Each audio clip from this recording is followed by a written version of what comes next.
नमस्कार मित्रांनो, मी मराठी माणूस प्रदीप. पावसाळी अधिवेशन 2024 सुरू आहे आणि या अधिवेशनामध्ये अशी काही लोक विधान भवनामध्ये जात आहेत ज्यांना अनेकांची मनं दुखावली गेलेत. असं झालं, शरद पवारांनी विधान भवनामध्ये एंट्री केली आणि अचानकपणे राजकीय सगळ्या गोष्टींना उधाण आलं, राजकीय चर्चांना उधाण आलं. खास करून उद्धव ठाकरेंचे आपले संजयजी राऊत यांचं फार मन दुखावलं. त्यांनी सांगितलं की पवार साहेबांच्या अशा वागण्यानं आमचं फार मन दुखावलं. पण शरद पवार साहेब त्या ठिकाणी गेले असताना त्यांना औपचारिक भेटणं, हे मुख्यमंत्री असो उपमुख्यमंत्री असो, कारण एक मोठा नेता आहे आणि त्या नेत्याला आपण भेटणं, तो आपल्या विधान भवनामध्ये आल्यानंतर, एका शासकीय इमारतीमध्ये आल्यानंतर त्यांना भेटणं, एका पक्षाचा प्रमुख असताना त्यांना भेटणं हे साहजिक आहे. एकनाथ शिंदेनी ते कर्तव्य केलं आणि ते करणारच, कोणीही असो. उद्या राहुल गांधी जरी इथे आले ना, तरी एक औपचारिक भेट म्हणून भेटणं हे सहज आहे किंवा शक्यच आहे किंवा भेटलंच पाहिजे, कारण ते त्या शासकीय इमारतीत आले. त्याच्या बाहेर तुमचं राजकारण वेगळं असू द्या, त्याच्याबद्दल काही वाव नाहीये. पण या सगळ्या गोष्टीतून जे काही राजकारण रंगवलं जाते ना, ते म्हणजे पवारांची राष्ट्रवादी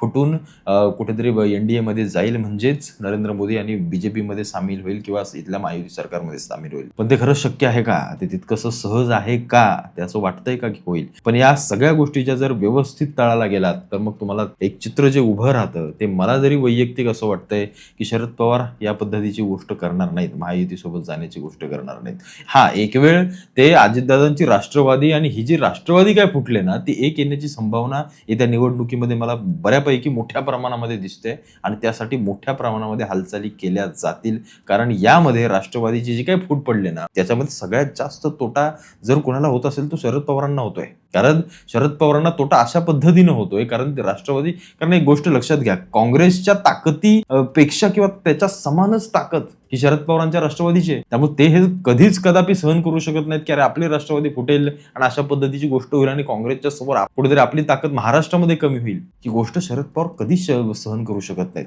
त्याच्यासाठी देखील ही हालचाली असू शकतात. दुसरी गोष्ट राहिली म्हणजे ते डिलिमिटेशन जे बिल आणायचं आहे नरेंद्र मोदींना या इलेक्शनच्या आधीपर्यंत, जे काही युसीसी लागू करायचं आहे, या सगळ्या गोष्टींसाठी जे काही एक बहुमत पाहिजे खासदारांचं, त्याच्यासाठी देखील शरद पवार हालचाली करत असतील आणि हे निश्चित आहे. या गोष्टीविषयी आपण 99% ठामपणे सांगू शकतो की यासाठी शरद पवार निश्चित एनडीएला साथ देतील आणि जे काही त्यांचे नवे खासदार आहेत ते कुठेतरी या बिलासाठी स्वतःचं मतदान करतील, तेही महायुतीच्या बाजून किंवा एनडीएच्या बाजून, नरेंद्र मोदींच्या बाजून. आणि त्या सगळ्या गोष्टींच्या पार्श्वभूमीवर संजय राऊतांचं थोडंसं मन दुखावलेलं दिसतंय. हा फोटो तुम्ही पाहता एकनाथ शिंदेचा आणि शरद पवारांचा, त्याचा एक असाही अर्थ काढला जातोय की एकनाथ शिंदेचं सगळ्यात सोपं काम जर कोणी केलं असेल ना, तर ते शरद पवारांनी केलं. त्यावेळेला संजय राऊतांनी शिवसेनेचं काय करायचं ते केलं, पण त्याच्यानंतर शिवसेनेला आपल्या वाटेवरती आणायचं आणि काँग्रेस सोबत आणून बसवायचं, हे जे काही बाळासाहेबांपासूनच जे काही शरद पवारांचं स्वप्न होतं ते त्यांनी पूर्ण केलं. आणि त्याबद्दल मला असं वाटतं एकनाथ शिंदे त्यांना अगदी धावत पळत भेटायला आले असतील की पवारसाहेब, तुमच्यामुळे आज मी इथं आहे आणि माझे एक असं अस्तित्व आहे, आणि त्याच्याबद्दल मला असं वाटतंय त्यांचं अभिनंदन करण्यासाठी, त्यांचा आभार मानण्यासाठी एकनाथ शिंदे त्या पद्धतीने गेले असावेत. पण या संजय राऊतांनी जेव्हा शिवसेना फोडली, तेव्हा जे शरद पवारांनी आज केल्यानंतर जे काही मन अगदी उद्विग्न झालं, जे काही लगेच मन दुखावलं गेलं, ते मन, त्या सगळ्या गोष्टीचा विचार कधी उद्धव ठाकरेंना बोलून दाखवलात का की आपण ज्या काँग्रेस सोबत बसतोय, ज्या काँग्रेस सोबत गेलोय, असं केल्यानं बाळासाहेबांचं मन दुखावलं जाईल, याचा कधी विचार केला? नाही केला. त्यांच्या विचारसरणीची तुम्ही प्रतारणा केली निश्चित. या वेळेला तुमचं मन का दुखावलं नाही? या अशा गोष्टींमध्ये तुमचं मन का दुखवत नाही? शरद पवारांनी अशा पद्धतीचं राजकारण केलं की तुमचं मन लगेच दुखतंय. किंवा या सगळ्या गोष्टीचा असाही तर्क संगत अशी लावता येते की सुप्रिया सुळेंना कुठेतरी आता मंत्री पदाची कुठेतरी एक दिसते, चाहूल वाटते त्यांना आणि हवी वाटते वरती आपल्या केंद्रामध्ये, आणि ते कधी शक्य होईल जेव्हा आपण या महायुती सरकार, एनडीए सरकारमध्ये जाऊ, नरेंद्र मोदींची साथ देऊ, तेव्हा कुठेतरी आपल्याला या सगळ्या गोष्टी मिळतील.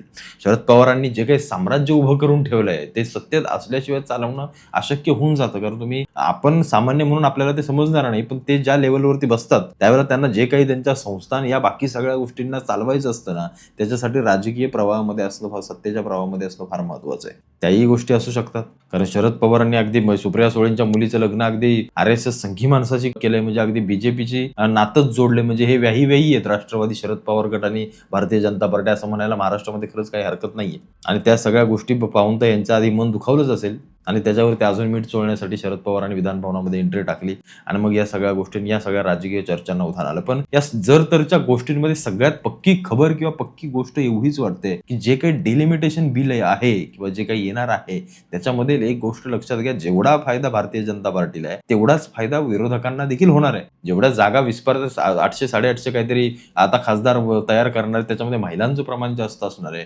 याचा अर्थ असा नाही की फक्त त्याचा फायदा भारतीय जनता पार्टीलाच होईल, त्याचा फायदा नाही होणार आहे. त्यामुळे या बिलासाठी शरद पवारांची जे काही 9 खासदारांची मतं हवी आहेत त्या सगळ्या गोष्टींसाठी शरद पवारांच्या हालचाली मला तरी ठामपणे वाटते की चालू असाव्यात आणि त्या पद्धतीनं त्या रोखानच या सगळ्या गोष्टी चालल्यात. कारण शरद पवारांच्या गटामध्ये तुम्ही पाहिलं तर रोहित पवार सोडले तर एवढ्या ऍक्टिव्हली ना जयंत पाटील काम करतायत ना बाकी कोणी जे कोणी नेते आहेत ते एवढ्या उग्रपणे काम करतात जेवढ्या उग्रपणे फक्त रोहित पवार काम करतात. म्हणजे राष्ट्रवादी ही रोहित पवारांच्याच हातात आहे अशा पद्धतीचं चिन्ह दिसायला लागलं. मग आता त्याच्यामध्ये शरद पवारांचं काय अजून राजकारण आहे का हे देखील पाहणं फार महत्वाचं आहे. म्हणजे रोहितला द्यायचं, कोणाला द्यायचं, सुप्रियाला हातामध्ये द्यायचं, सगळ्या गोष्टी नक्की कोणाला अध्यक्ष करायचं काय, या सगळ्या गोष्टी फार फार विचित्र आहेत पुढच्या येणाऱ्या काळामध्ये. आणि शरद पवारांचा काय नक्की मनसुबा आहे तो कळेलच येत्या राजकारणामध्ये. पण सध्या राऊतांचं मन दुखावलं या सगळ्या गोष्टीची फार चिंता वाटते.